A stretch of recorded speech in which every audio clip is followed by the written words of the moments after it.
friends are since. Since the Polyend Tracker was released sometime last year, lots of people have had lots of things to say about it, myself included. But one of the big things that lots of people have brought up is the fact that there's no arpeggiator function in there. And this is a bit of a surprise because trackers intrinsically are linked to arpeggiation, whether that's through design or history or context or culture or whatever else, doesn't really matter.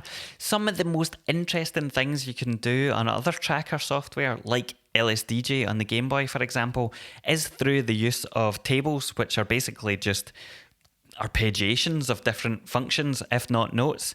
So it was a bit of a strange design choice. To their credit, Polyend over the past few months have been listening to feedback and they have squashed a lot of bugs, some of them that I was complaining about in my other video, but they've also added new features, and in their latest firmware, which at the moment is still in beta, they've added an arpeggiator effect, which is awesome. Since this firmware is still in beta, it means that if you go to their main download page, you're not going to find it. And lots of people are nervous or wary of downloading beta firmware anyway, and that's, fair enough and understandable given some of the previous beta firmwares we've seen.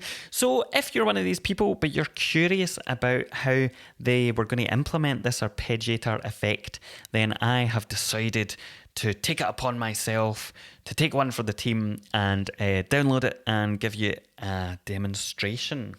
I have to give you a few caveats, or two caveats straight up. First caveat is that I have only used this for 15 minutes myself. I literally downloaded it, tried it out, it worked, and I'm putting together a wee demo video.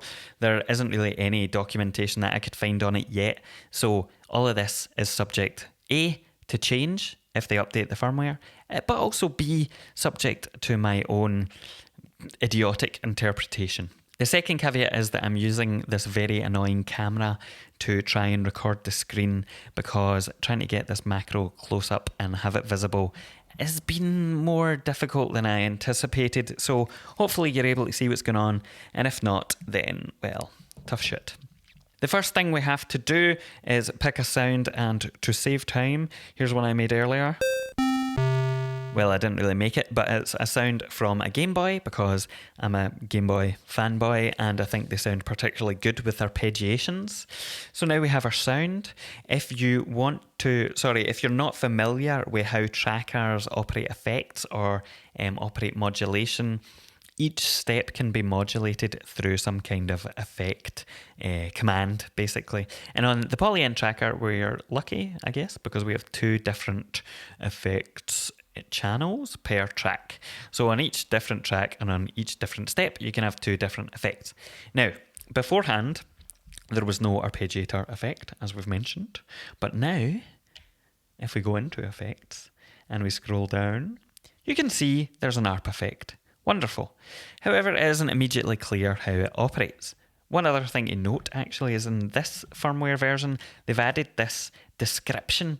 So you have to hit a button below it and you get a description of how each effect works, which just, is great. This should have been added a while ago, because if you're not using a tracker regularly, or any bit of software really, you forget what, their obscure commands mean. And so having the description is quite handy. It's especially handy because for some reason, I don't know what the logic is in terms of the order of these things, but ARP is all the way down here. It's not in alphabetical order, but whatever. That's a minor gripe, I guess. Now, you can see over on the left-hand side a description of how the ARP function actually works. And I'm not going to let you read that because I'm going to show you how it works. Of course, I have to record to add the ARP, so that would be helpful. So the ARP's in there. And now we have this division. And essentially the way this works is we have a forward slash or a backslash, depending on which division we choose. We have a number, which is the division of the time, basically, of the arpeggiator, and it divides it, or I guess multiplies it relative to the tempo. The other thing to note is that the direction of the slash indicates the direction of the arpeggiation. So forward slash goes up the way, I believe, and the backslash goes back the way. So obviously to hear this, we need a sound. So if we add in a note here, cool. If I hit play, you'll hear fuck all happens. And that's because with the implementation of the ARP effect on the tracker, we have to use both effects channels. So the ARP FX command controls the speed and it controls the direction of the arpeggiation. It doesn't say anything about the chord that you're arpeggiating. And so to do that, we need to add in a second effects command onto the second effects channel. And here, back into effects, you would think it would be C, but C is already used for chance. So it's not going to be C. Now, it's a bit weird, but if you scroll all the way down, you come to MIDI chord, which is 0. And it's a bit strange they've called it MIDI chord. I understand why, but it's not the most intuitive thing. Now, I'm going to be honest. This is one area of trackers that I find quite confusing because they're based on this hexadecimal kind of command structure for each effect. It isn't necessarily always obvious what value corresponds to what command, if that makes sense. So in this case, we have a chord, but you can't just put in like C major and that'll play that chord. It has a value which relates to that chord. So here, it does a good job actually of explaining the relationship. The numbers represent semitones. So essentially whatever value you put in for the chord, it will be relative to the bass note or the foundational note that you've chosen on the track itself. And this has its upsides and its downsides, but it's not actually the fault or a choice really that Polyend have made. This is standard within trackers. And whilst it can be confusing, if you can't be arsed working out what values correspond to which chord, depending on which note you're in, which I certainly can't. People for LSDJ have come up with cheat sheets and stuff like that, so I'm sure at some point someone far cleverer than I will be able to do that and share it with the community. Anyway, that's the way it works. You get your chord here on the second effects channel. Now, what we do then is, let's pick a chord. Forgot to change the value of the ARP, so let's put it up to just like eighth, and this should be a division of 8 going up the way from C5.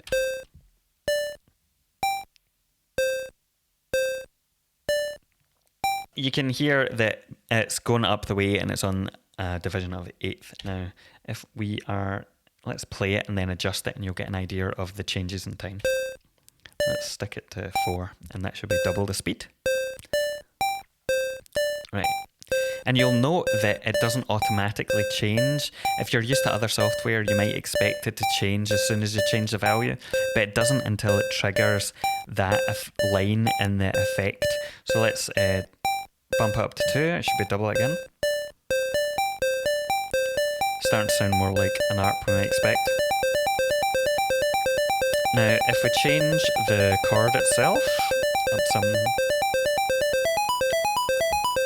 starting to sound a wee bit more interesting. There's a few other things to explain about the ARP itself. We've heard it going up the way, so let's hear it going down the way. Pretty self-explanatory.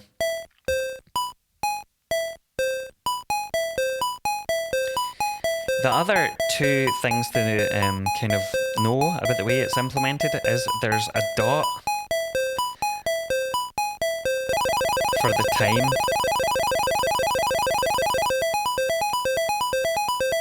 And I'm not entirely sure what it does in terms of what it's actually doing, but it definitely seems to be a multiplier because you can hear that ARP is way faster.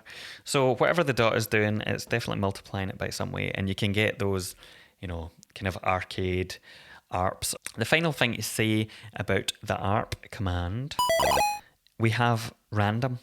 So there's only the up and down selections within the ARP function, which is a bit of a shame because it means you don't get ping pong, you don't get like up and down, you don't get lots of different interesting kinds of arpeggiation, which you might expect if you're used to using ARP effects on different sequencers, but it does have this R, which is a random function, so it'll select a random kind of arpeggiation, or a random pattern, I guess I should say.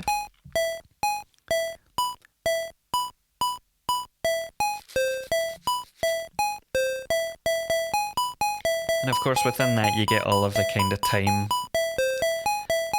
divisions as well, so which sounds awful, but... So, to sum up, to use the new arpeggiator effect on the Polyend Tracker, you have to use 2 different effects channels simultaneously. The first channel is the new ARP command, and this lets you control the speed and the type of arpeggiation. There are 3 different types of arpeggiation in there.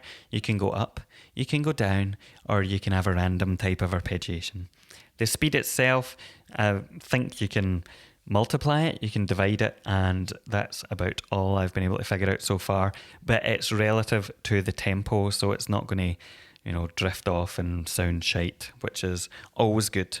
The second channel is the chord channel, and in that you pick the chord, which is relative to your bass note that you select in the main part of the track, and this essentially lets you choose the notes within the arpeggiation itself. One thing to note about the implementation of this, which seems like a bug to me, is that if you add in different values into the effects channel, normally in a tracker what you would expect is that the values in any channel that isn't changed will continue as they were unless they're forced to stop by the effect in this channel. So essentially, if we add in different chords onto the effects channel, what I would expect to hear is that the arpeggiation keeps on going, but it changes the chord. We shouldn't have to re-enter the notes or the arpeggiation into this column. It should just change the chord as it runs, but that doesn't seem to happen. So if I hit play, what I should hear, or what I would expect to hear, is that the arpeggiation keeps going the whole way down, because we've not changed either of these, but it should change the actual notes on the chord, but you'll hear what happens. Nothing happens. And that doesn't make any sense to me. If we add in another ARP column, it also doesn't work, which is very strange. So essentially what you have to do is set up your note again, which to me just doesn't make sense. So hopefully they'll fix that. Maybe if we delete the ARP, let's see what happens. No, so you literally need all 3 values if you want to change things, and that's definitely an oversight. I will be submitting a bug report in the morning. One other thing I have to mention is that the consequence of having to use 2 effects channels to get your ARP means that if you add in an effect in the middle here, let's say you have an ARP but you want it to pan left and right throughout the life cycle of the ARP, which is kind of like a standard thing. You want to modulate your arpeggiation. You can't do it because you can't add in a second effect here without breaking the ARP. Now, I was going to show you this, but it's been quite inconsistent in the way it behaves. So when I first tried it out, it essentially killed the ARP. So if I add in a volume or a pan, let's do a pan because it'll be more obvious, right? What we would expect to happen with the way it's implemented is that the ARP will stop and it'll implement the effect command. But it doesn't seem to do that. It just seems to ignore this effect parameter completely. But sometimes when I've done this, it does as we expect and it kills the ARP. So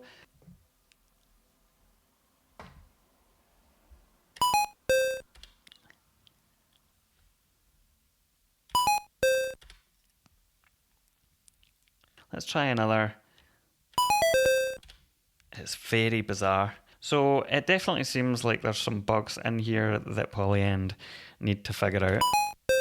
See? Add it into that channel, that happens. It cuts out. Let's try it in this one. Nothing. Who knows? Overall, my feelings on this are pretty good. I'm excited that Polyend have listened and added in an extra effect, especially an effect like the ARP. I'm a bit disappointed that it takes up 2 effects channels. That means you're kind of limited in the added effects you can put on top and the way you can modify things. It's also a wee bit disappointing that there aren't more options for the arpeggiation types, but you know, whatever. The main thing that's a big issue though is the fact that it doesn't allow you to change the chord, etc. on the fly. That's definitely a mistake. I'm curious to hear what you think about the ARP function, especially as I am not the world's most well-renowned musical theory genius. So if you have thoughts on their implementation or things I should test with it, let me know. Thanks for watching. Goodbye.